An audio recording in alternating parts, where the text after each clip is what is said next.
അവസരങ്ങൾ ഒട്ടനവധിയാണ്. PWD AE ഉണ്ട്, Devaswom board AE ഇപ്പോൾ വിളിച്ചിട്ടുണ്ട്. ഇപ്പം നമുക്ക് പൊല്യൂഷൻ കൺട്രോൾ ബോർഡ് AE വന്നു, ഇനി വാട്ടർ അതോറിറ്റി AE കൂടെ വരുമ്പോൾ നമ്മൾ കാത്തിരുന്ന ഒരു വിജ്ഞാപനമാണ് pollution control board assistant engineer. പക്ഷെ അത് വരുമോ ഇല്ലയോ എന്നൊരു കൺഫ്യൂഷൻ ഉണ്ടായിരുന്നെങ്കിൽ കൂടി കഴിഞ്ഞ ദിവസത്തെ നമ്മുടെ പേപ്പർ കട്ടിങ്ങും അതുപോലെ തന്നെ PSCയുടെ മീറ്റിംഗ് മിനിറ്റ്സും ഇന്ന് പബ്ലിഷ് ആയിട്ടുണ്ട്. അത് പ്രകാരം പൊല്യൂഷൻ കൺട്രോൾ ബോർഡിൽ അസിസ്റ്റന്റ് എഞ്ചിനീയർ വിജ്ഞാപനം PSC നമുക്ക് ഈ മാസം 15-ാം തീയതി പുറപ്പെടുവിക്കും എന്നുള്ള കാര്യത്തിൽ ഉറപ്പായിട്ടുണ്ട്.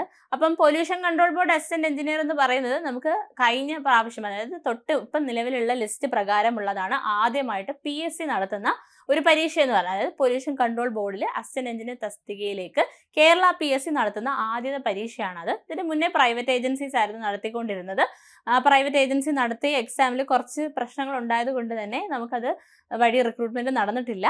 കോൺട്രാക്റ്റിലായിരുന്നു പൊല്യൂഷൻ കൺട്രോൾ ബോർഡിൽ അസിസ്റ്റന്റ് എഞ്ചിനീയേഴ്സ് നിയമിതരായിരുന്നു. അപ്പം ഈ ഒരു സെനാരിയോ വർഷങ്ങളായിട്ട് നിലനിന്നാൽ ഒരു മാറ്റം വരുത്താനായി PSC റിക്രൂട്ട്മെന്റ് ഏറ്റെടുക്കുകയും അതിന്റെ ഭാഗമായിട്ട് പരീക്ഷ നടത്തുകയാണ് ചെയ്തിരുന്നത്. അപ്പം കഴിഞ്ഞ ലിസ്റ്റിന്റെ ഡീറ്റെയിൽസും കഴിഞ്ഞ നമ്മുടെ ഒരു റാങ്ക് ലിസ്റ്റിന്റെ ഡീറ്റെയിൽസും പിന്നെ നമ്മുടെ ക്വാളിഫിക്കേഷൻസ് എന്തൊക്കെയാണ്, അങ്ങനെ എല്ലാ തരത്തിലും കൺഫ്യൂഷൻ ഉണ്ടാക്കാവുന്ന ഒരു പോസ്റ്റാണ് പൊല്യൂഷൻ കൺട്രോൾ ബോർഡിൽ അസിസ്റ്റന്റ് എഞ്ചിനീയർ എന്ന് പറയുന്നത്. നമുക്കറിയാം ഒരുപാട് ഇൻഡസ്ട്രീസ് നമ്മുടെ ചുറ്റിനും അല്ലെങ്കിൽ ഒരുപാട് വർക്കുകൾ നമ്മുടെ ചുറ്റിനും നടക്കുന്നുണ്ട്. സോ പൊല്യൂഷൻ കൺട്രോൾ ചെയ്യുക എന്നുള്ളത് വളരെ ഇമ്പോർട്ടൻ്റ് ആയിട്ടുള്ള കാര്യമാണ്. നമ്മൾ എൻവയോൺമെന്റൽ ഫ്രണ്ട്ലി ആയിട്ട് കൺസ്ട്രക്ഷൻ നടത്തണം എന്നുള്ള കാര്യമുണ്ട്. പിന്നെ നമ്മുടെ വാട്ടർ ക്വാളിറ്റി സ്റ്റാൻഡേർഡ്സ് ഒക്കെ ചെക്ക് ചെയ്യുക, അങ്ങനെ കുറേ ഡ്യൂട്ടീസ് ആണ് പൊല്യൂഷൻ കൺട്രോൾ ബോർഡിലെ അസിസ്റ്റന്റ് എഞ്ചിനീയർ ചെയ്യേണ്ട ജോലി എന്ന് പറയുന്നത്.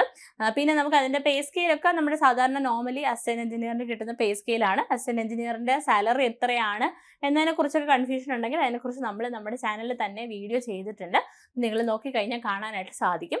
സോ നമുക്ക് കഴിഞ്ഞ ലിസ്റ്റിൻ്റെ ഡീറ്റെയിൽസിലേക്ക് പോകാം. കഴിഞ്ഞ വിജ്ഞാപനം വന്നിരുന്നത് 2021-ലാണ്. 2021-ലാണ് ആദ്യമായിട്ട് പൊല്യൂഷൻ കൺട്രോൾ ബോർഡിലേക്ക് അസിസ്റ്റന്റ് എഞ്ചിനീയർ വിജ്ഞാപനം കേരള PSC പുറപ്പെടുവിക്കുന്നത്. ആൻഡ് നമുക്ക് പേ സ്കെയിൽ പഴയ സ്കെയിലാണ് ഇട്ടിരിക്കുന്നത്. നമ്പർ ഓഫ് വേക്കൻസി നിങ്ങൾ ശ്രദ്ധിക്കുക, 83 വേക്കൻസികളുമായിട്ടാണ് ആ ഒരു വിജ്ഞാപനം വന്നിരുന്നത്. 83 വേക്കൻസീസ്, അതായത് ആദ്യമായിട്ട് കേരളത്തിൽ നമ്മൾ നടത്തുന്ന ഒരു റിക്രൂട്ട്മെന്റ് ആയതുകൊണ്ടാണ് ഒരു അസിസ്റ്റന്റ് എഞ്ചിനീയർ പരീക്ഷയ്ക്ക് ഇത്രയധികം വേക്കൻസികൾ, സാധാരണ ആൻറ്റിസിപ്പേറ്റഡ് വേക്കൻസീസ് ഒന്നുമല്ല, കറക്റ്റ് നമ്പർ ഓഫ് വേക്കൻസീസ് നമുക്ക് വ്യക്തമായിട്ട് പറഞ്ഞുകൊണ്ടായിരുന്നു നോട്ടിഫിക്കേഷൻ വന്നിരുന്നത്.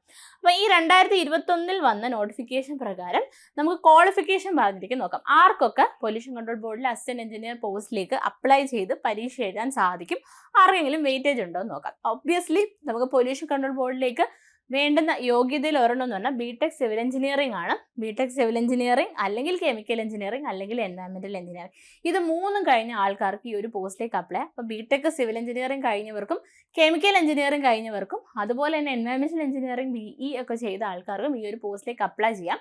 ഇവിടെ ശ്രദ്ധിക്കേണ്ട ഒരു കാര്യം, കെമിക്കൽ എഞ്ചിനീയറിംഗ് കഴിഞ്ഞ BTech കഴിഞ്ഞ ഉദ്യോഗാർത്ഥികൾക്ക് ഒട്ടനവധി അവസരങ്ങളൊന്നും തന്നെ കേരള PSCയിൽ ഇല്ല. ആകെപ്പാടൊരു 4 പരീക്ഷകളെ നമുക്ക് പറയാനായിട്ടുള്ളൂ, വിരലിലെണ്ണാവുന്ന പരീക്ഷകൾ മാത്രമാണ്. ഒന്ന് ഈ pollution control board assistant engineer ആണ്, രണ്ടാമത്തെ വാട്ടർ അതോറിറ്റി അസിസ്റ്റന്റ് എഞ്ചിനീയർ ആണ്, പിന്നെ നമുക്ക് അസിസ്റ്റന്റ് പ്രൊഫസർ, അത് MTech വേണം, പിന്നെ നമുക്ക് പോളിടെക്നിക് ലെക്ചർ. ഇങ്ങനെ 4 പരീക്ഷകളൊക്കെയാണ് കേരള PSC നമുക്ക് നടത്തുക. പിന്നെ സെൻട്രൽ ഗവൺമെന്റിൽ എടുത്താലും അത്രയും ഒരുപാട് സിവിലിൽ നിന്നും കിട്ടുന്ന പോലത്തെ ഓപ്പർച്യൂണിറ്റീസ് കെമിക്കൽ എഞ്ചിനീയറിംഗ് കഴിഞ്ഞവർക്കില്ല. സോ കെമിക്കൽ എഞ്ചിനീയറിംഗ് BTech കഴിഞ്ഞ ആൾക്കാരെ സംബന്ധിച്ച് ഇത് വളരെ വലിയൊരു അവസരമാണ്.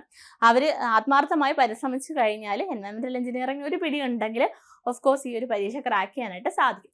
ഇനി ഇവിടെ വേറൊരു കാര്യം PSC ക്വാളിഫിക്കേഷനിൽ പറഞ്ഞിരിക്കുന്നതെന്ന് വെച്ച് കഴിഞ്ഞാൽ, പോസ്റ്റ് ഗ്രാജുവേറ്റ് അതായത് PG അല്ലെങ്കിൽ MTech എൻവയോൺമെന്റൽ എഞ്ചിനീയറിംഗിലോ അഥവാ പബ്ലിക് ഹെൽത്ത് എഞ്ചിനീയറിംഗ് അല്ലെങ്കിൽ ടെക്നോളജി അങ്ങനെ ഉണ്ടെങ്കിൽ, അതായത് അഡീഷണൽ ആയിട്ട് MTech ക്വാളിഫിക്കേഷൻ നിങ്ങൾക്ക് എൻവയോൺമെന്റൽ എഞ്ചിനീയറിംഗിലോ പബ്ലിക് ഹെൽത്ത് എഞ്ചിനീയറിംഗിലോ മറ്റോ ഉണ്ടെങ്കിൽ അതൊരു ആഡ് ഓൺ അഡ്വാൻറ്റേജ് ആയിട്ട് എടുക്കും. അത് ആപ്ലിക്കേഷൻ്റെ സമയത്ത് എടുക്കുന്ന ആഡ് ഓൺ അഡ്വാൻറ്റേജ് അല്ല.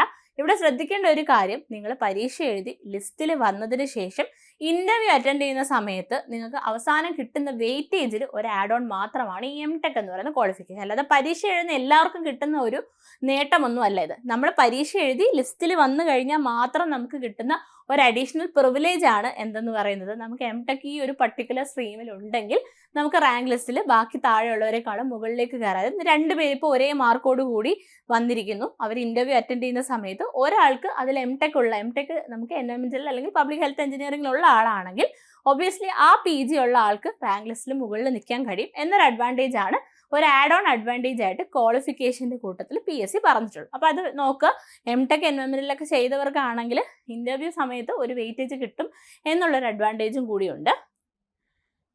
ഇനി നമുക്ക് റാങ്ക് ലിസ്റ്റ് നോക്കാം. റാങ്ക് ലിസ്റ്റ് നമുക്ക് നിലവിൽ വന്ന് 2021 വന്ന വിജ്ഞാപനമാണ്. 2023 റാങ്ക് ലിസ്റ്റ് നടന്നത്. അപ്പം നിങ്ങൾ നോക്കിക്കഴിഞ്ഞാൽ 2021 വിജ്ഞാപനം വന്നിട്ടുണ്ടാകും, 22 പരീക്ഷ നടന്ന്, 23 ലിസ്റ്റ് ഉണ്ട്. അപ്പം നിങ്ങളിപ്പോൾ ആലോചിക്കുക, ഇപ്പം നമുക്ക് വിജ്ഞാപനം സെപ്റ്റംബറിൽ വന്നു കഴിഞ്ഞാൽ എന്തായാലും 2026 പരീക്ഷ ഉണ്ടാവും. പരീക്ഷ നടത്തിപ്പ് കുറച്ചുകൂടെ ഫാസ്റ്റാണ് ഇപ്പോൾ പണ്ടത്തെക്കാളും. അപ്പോൾ ചിലപ്പോൾ 26 ലാസ്റ്റോട് കൂടിയോ അല്ലെങ്കിൽ 27 ആദ്യത്തിൽ നിങ്ങൾക്ക് റാങ്ക് ലിസ്റ്റ് വരികയും ജോലിക്ക് പ്രവേശിക്കാനും കഴിയും. സോ കുറച്ചൊന്ന് ആത്മാർത്ഥമായ ഒരു 6 മാസമൊക്കെ വർക്ക് ചെയ്ത് കഴിഞ്ഞാൽ ഈ ഒരു പോസ്റ്റിലേക്ക് നിങ്ങൾക്ക് അസിസ്റ്റന്റ് എഞ്ചിനീയർ ആയിട്ട് കയറാൻ പറ്റും. ആൻഡ് വർക്ക് ചെയ്യാനായിട്ട് അത്യാവശ്യം നല്ല ഡിപ്പാർട്ട്മെന്റ് ആണ്. LSTD ഒക്കെ സിവിലുകാർ വർക്ക് ചെയ്യുന്നവർക്ക് അറിയാം. LSTD പോലെയൊന്നുമല്ല, പൊല്യൂഷൻ കൺട്രോൾ ബോർഡ് കുറച്ചും കൂടി ഫേവറബിൾ ആയിട്ട് നമുക്ക് കംഫർട്ടബിൾ ആയിട്ട് വർക്ക് ചെയ്യാൻ പറ്റിയ ഒരു എൻവയൺമെന്റ് ആണ്. ആൻഡ് കെമിക്കൽ എഞ്ചിനീയറിംഗ് കഴിഞ്ഞവർക്കാണെങ്കിൽ ഞാൻ പറഞ്ഞല്ലോ, കിട്ടുന്ന നല്ല അവസരങ്ങളിൽ ഒന്ന് തന്നെയാണ് പൊല്യൂഷൻ കൺട്രോൾ ബോർഡിൽ അസിസ്റ്റന്റ് എഞ്ചിനീയർ എന്ന് പറയാം. ഓക്കെ, ആൻഡ് ഇവിടെ നമുക്ക് റാങ്ക് ലിസ്റ്റ് നിലവിൽ വന്ന ഡേറ്റ് ഒന്ന് നോക്കാം. 5/5/2023 അതായത് 3 വർഷമാണ് കാലഘട്ടം എന്ന് പറയുന്നത്, അല്ലെങ്കിൽ കാലാവധി എന്ന് പറയുന്നത്. അപ്പം 2023 വന്ന ലിസ്റ്റ് ഒബ്വിയസ്ലി 2026 5-ാം മാസത്തിൽ, അതായത് മെയ് ആകുമ്പോഴത്തേക്ക് അത് എക്സ്പയർ ആവും. അപ്പം നമുക്ക് 2026 എന്ന് പറയുന്ന അടുത്ത വർഷമാണ്. അപ്പോൾ അത് മെയ് വരെ എത്തുന്നതിന് മുന്നേ നമ്മുടെ സെലക്ഷൻ പ്രൊസീജിയേഴ്സ് സ്റ്റാർട്ട് ചെയ്യുന്നതിൻ്റെ ഭാഗമായിട്ടാണ് PSC ഇപ്പോൾ ഒരു നോട്ടിഫിക്കേഷൻ പബ്ലിഷ് ചെയ്തിരിക്കുന്നത്. അപ്പം നിങ്ങൾക്കറിയാം, ടെക്നിക്ക് പണ്ട് LDC അല്ലെങ്കിൽ LGS ഒക്കെ മാത്രമാണ് ലിസ്റ്റ് തീരുന്നതിന് മുന്നേ വിജ്ഞാപനം വരുന്നത്. ഇപ്പോൾ ടെക്നിക്കൽ പോസ്റ്റുകളെല്ലാം തന്നെ ലിസ്റ്റ് നിലനിൽക്കെ തന്നെയാണ് വിജ്ഞാപനം വരുന്നത്. PWD അസിസ്റ്റന്റ് എഞ്ചിനീയർ സിവിലുകാർക്ക് അത് അടുത്ത ഒരു ഉദാഹരണമാണ്. അപ്പം ഇങ്ങനെ ലിസ്റ്റ് നിലനിൽക്കെ തന്നെ പുതിയ വിജ്ഞാപനം വരുന്നത് എന്ന് പറയുന്നത് നിങ്ങൾ ആത്മാർത്ഥമായി പഠിക്കാനുള്ള ഒരു ഇൻഡിക്കേഷനും കൂടിയാണ്. അപ്പം നിങ്ങൾ പഠിക്കുകയാണെങ്കിൽ, സിവിൽ എഞ്ചിനീയറിംഗ് കഴിഞ്ഞ ഉദ്യോഗാർത്ഥികൾക്കാണെങ്കിൽ അവസരങ്ങൾ ഒട്ടനവധിയാണ്. PWD AE ഉണ്ട്, ദേവസ്വം ബോർഡ് AE ഇപ്പോൾ വിളിച്ചിട്ടുണ്ട്. ഇപ്പം നമുക്ക് പൊല്യൂഷൻ കൺട്രോൾ ബോർഡ് AE വന്നു, ഇനി വാട്ടർ അതോറിറ്റി AE കൂടെ വരുമ്പോൾ 4 AE എക്സാംസ് ആണ് നിങ്ങളുടെ കയ്യിലുള്ളത്. ഇതിലൊരു അഡ്വാൻറ്റേജ് എന്ന് വെച്ചാൽ വാട്ടർ അതോറിറ്റി AEയും PCB AEയും കുറച്ച് സിമിലാരിറ്റി ഉണ്ട്, ഫുൾ സിമിലർ അല്ല, but still there are similarities. അതുകൊണ്ട് അവർക്ക് അത് ക്ലബ് ചെയ്ത് പഠിക്കാവുന്നതാണ്. ഇനി കെമിക്കൽ എഞ്ചിനീയറിംഗ് കഴിഞ്ഞവർക്കാണെങ്കിൽ വരാവുന്ന അവസരങ്ങളിൽ 2 എണ്ണമാണ് വാട്ടർ അതോറിറ്റി AEയും പൊല്യൂഷൻ കൺട്രോൾ ബോർഡ് AEയും. പൊല്യൂഷൻ കൺട്രോൾ ബോർഡ് AE നമുക്ക് നോട്ടിഫിക്കേഷൻ വന്നു, വാട്ടർ അതോറിറ്റി AE നമ്മൾ ഡിസംബറിൽ പ്രതീക്ഷിക്കുകയും ചെയ്യുന്നുണ്ട്. സോ അവർക്കും ഇത് രണ്ടും ക്ലബ് ചെയ്ത് പഠിക്കാവുന്നതാണ്. അപ്പം എല്ലാം കൊണ്ട് നമുക്ക് എന്താണ്, ഒരു സുവർണ്ണ കാലഘട്ടമാണ് ഇനി വരുന്നത്. പരീക്ഷകൾ ഒട്ടനവധിയാണ് വരുന്നത്. ഇനി ഇത് കൂടാണ്ട് സിവിലുകാർക്ക് നമുക്ക് അസിസ്റ്റന്റ് എഞ്ചിനീയർ ഇറിഗേഷനും ഉടൻ തന്നെ പ്രതീക്ഷിക്കുന്നുണ്ട്. സോ 5 AE എക്സാംസ് ഒക്കെ ഒരുമിച്ച് വരാമെന്ന് പറഞ്ഞാൽ ഇതുപോലൊരു ചാൻസ് ഇനിയും 3-4 വർഷം കഴിഞ്ഞേ കിട്ടത്തുള്ളൂ. സോ ഈ ഒരു അവസരം മനസ്സിലാക്കി ആത്മാർത്ഥമായി തയ്യാറെടുത്ത് തുടങ്ങണമെന്ന് തന്നെയാണ് പറയാനുള്ളത്. ഓക്കെ, അപ്പം ഇനി ഇവിടെ നിങ്ങൾക്ക് മെയിൻ ലിസ്റ്റ് നോക്കുവാണെങ്കിൽ ഇവിടെ 2ാമത്തെ റാങ്ക് ഉള്ള ആൾക്ക് MTech എൻവയൺമെന്റൽ എഞ്ചിനീയറിംഗ് ഉള്ള ആളാണ്. അപ്പോൾ അയാൾക്ക് ചിലപ്പം മാർക്ക് വൈസ് നിങ്ങൾ നോക്കുവാണെങ്കിൽ കുറച്ച് ആഡ് ഓൺ ടോട്ടൽ മാർക്സ് എടുക്കുമ്പോഴത്തേക്ക് 81 കിടക്കുന്നതെന്ന് വെച്ച് കഴിഞ്ഞാൽ ഈ ഇൻ്റർവ്യൂവിലുള്ള മാർക്ക് വ്യത്യാസവും ബാക്കി കൂടാണ്ട് ഒരു ആഡ് ഓൺ അഡ്വാൻറ്റേജ് ഈ MTech ഉള്ളവർക്ക് കിട്ടും എന്നുള്ള ഒന്ന് നിങ്ങൾക്ക് ക്ലാരിഫൈ ചെയ്യാൻ വേണ്ടിയിട്ടാണ് ഞാൻ ഈ റാങ്ക് ലിസ്റ്റ് കാണിച്ചത്. സോ MTech ഉള്ളവർ കുറച്ചും കൂടി ആത്മാർത്ഥമായി പഠിച്ച് ലിസ്റ്റിൽ വരാനൊക്കെ ശ്രമിക്കുക. ഓക്കെ, ഇനി നമുക്ക് കഴിഞ്ഞ ലിസ്റ്റിൽ നമ്മൾ ഓൾറെഡി പറഞ്ഞായിരുന്നു, നമ്മുടെ നോട്ടിഫിക്കേഷൻ വന്ന സമയത്ത് നമ്പർ ഓഫ് വേക്കൻസീസ് ആയിട്ട് പറഞ്ഞ് 83 ആണ്. അപ്പോൾ 83 വേക്കൻസീസ് ആണോ ഇപ്പം അഡ്വൈസ് പോയിരിക്കുന്നത് നോക്കാം. അപ്പോൾ നമ്മുടെ അഡ്വൈസ് ഡീറ്റെയിൽസ് ആണ്, ലേറ്റസ്റ്റ് ആയിട്ടുള്ള അഡ്വൈസ് ഡീറ്റെയിൽസ് ആണ് ഈ പറഞ്ഞിരിക്കുന്നത്.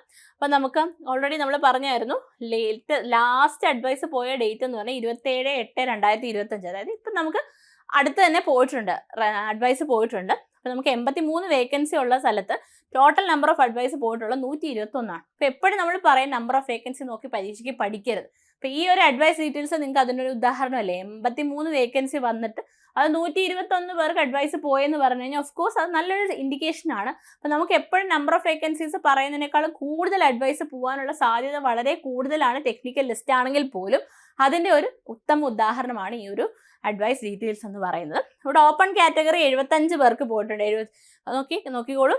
ആൻഡ് ഈഴവ 74 വരെ പോയിട്ടുണ്ട്.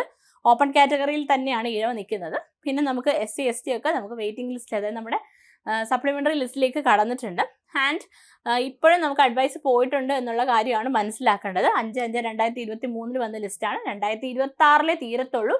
ഇനിയും സമയമുണ്ട്, ഇനിയും ഈ ലിസ്റ്റിൽ നിന്ന് നമുക്ക് അഡ്വൈസസ് പോകാനായിട്ട് സാധ്യതയുണ്ട്. അപ്പം ഇതാണ് കറണ്ട് സെനാരിയോ എന്ന് പറയുന്നത്. അപ്പം നല്ലൊരു മികച്ച അവസരമാണ് എന്ന് മനസ്സിലാക്കി pollution control board assistant engineer എന്ന് പറയുന്ന അവസരത്തെ ഇപ്പോൾ പഠിച്ചു തുടങ്ങിയാലുള്ള ഗുണം, വാട്ടർ അതോറിറ്റി എന്തായാലും നമുക്ക് ഒന്നെങ്കിൽ അടുത്ത മാസം അല്ലെങ്കിൽ ഡിസംബറിൽ വരുന്ന ബൾക്ക് നോട്ടിഫിക്കേഷനിൽ 100% ഷുവർ ആണ് വാട്ടർ അതോറിറ്റി വരും. സോ ഇത് രണ്ടും ക്ലബ് ചെയ്ത് പഠിക്കുന്ന വളരെ വൈസായിട്ടുള്ള ചോയ്സാണ്. മുന്നേ നടന്ന പരീക്ഷകളും water authority pollution control board അടുത്തടുത്ത് നടന്നിട്ടുണ്ടായിരുന്നു. അപ്പം നമ്മുടെ സിലബസിലുള്ള സിമിലാരിറ്റി മനസ്സിലാക്കുക. എൻവയൺമെന്റൽ എഞ്ചിനീയറിംഗിൻ്റെ ഒരു ഇമ്പോർട്ടൻസ് ഈ 2 പരീക്ഷയ്ക്കും ഉണ്ട്. അപ്പോൾ എൻവയൺമെന്റൽ എഞ്ചിനീയറിംഗ് വ്യക്തമായിട്ട് അല്ലെങ്കിൽ ശക്തമായിട്ട് പഠിച്ചു കഴിയുന്ന ഒരു ഉദ്യോഗാർത്ഥികൾക്ക് ഈ 2 പരീക്ഷയ്ക്ക് ഒരു വെയിറ്റേജ് ഉണ്ട്. പിന്നെ പൊല്യൂഷൻ കൺട്രോൾ ബോർഡ് എയ്ക്ക് നമുക്ക് മാത്തമാറ്റിക്സ് ഒക്കെ ഉണ്ട്.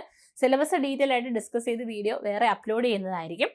ഓക്കെ, അപ്പം നമുക്ക് ഇനി നമ്മുടെ 15-ാം തീയതി വരുന്ന നോട്ടിഫിക്കേഷൻ വെയിറ്റ് ചെയ്യാം. പ്രൊഫൈല് അത് ആക്റ്റീവ് ആകുമ്പോൾ ലാസ്റ്റ് ഡേറ്റിന് മുന്നേ അപ്ലൈ ചെയ്യുക. അപ്ലൈ ചെയ്താൽ മാത്രം പോരാ, പഠിച്ചു തുടങ്ങാം.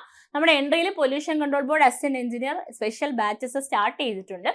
ബാച്ചസിൽ നമുക്ക് കെമിക്കൽ എഞ്ചിനീയറിംഗ് സെപ്പറേറ്റ് ആയിട്ടും സിവിൽ എഞ്ചിനീയറിംഗ് സെപ്പറേറ്റ് ആയിട്ടും മാത്തമാറ്റിക്സ് സെപ്പറേറ്റ് ആയിട്ടും പാക്ക് ആയിട്ടാണ് നമ്മൾ വീഡിയോസ് അപ്ലോഡ് ചെയ്തിരിക്കുന്നത്. ആൻഡ് നിങ്ങൾക്ക് അറിയാം, കെമിക്കൽ എഞ്ചിനീയറിംഗ് ക്ലാസ്സസ് ഹാൻഡിൽ ചെയ്യുന്ന നമ്മുടെ ജോസ് സാറാണ്. അപ്പോൾ സാറ് നമ്മുടെ കഴിഞ്ഞ PCB AE ഒരുപാട് ഉദ്യോഗാർത്ഥികളെ നമുക്ക് ലിസ്റ്റിൽ കൊണ്ടുവരുത്താൻ സാധിച്ചിരുന്നു. എൻ്റെ സ്പെഷ്യൽ ഗോൾഡ് ബാച്ചിലൊക്കെ ഒരുപാട് പേർക്ക് റാങ്ക് ലിസ്റ്റിൽ കയറി ജോലി കിട്ടിയിട്ടുണ്ട്. ഇപ്പോഴും അവർ റാങ്ക് ലിസ്റ്റിൽ ഉള്ളവർക്ക് ജോലി കിട്ടിയതായിട്ട് മെസ്സേജസ് ഒക്കെ നമുക്ക് വന്നിട്ടുണ്ടായിരുന്നു. സോ അപ്പം നമുക്ക് നല്ലൊരു ഫീഡ്ബാക്ക് കിട്ടിയ ഫാക്കൽറ്റീസ് തന്നെയാണ് ഈ വർഷം നിങ്ങളുടെ മുന്നിൽ വരുന്നത്. സോ പൊല്യൂഷൻ കൺട്രോൾ ബോർഡ് എയ്ക്ക് നിങ്ങൾക്ക് കോൺഫിഡൻസോട് കൂടി എൻട്രിയോടൊപ്പം ചേർന്ന് തയ്യാറെടുത്ത് തുടങ്ങാവുന്നതാണ്. കോഴ്സിൻ്റെ ഡീറ്റെയിൽസ് അറിയാനായിട്ട് താഴെ ഫോം ഫില്ല് ചെയ്യുക. Thank you.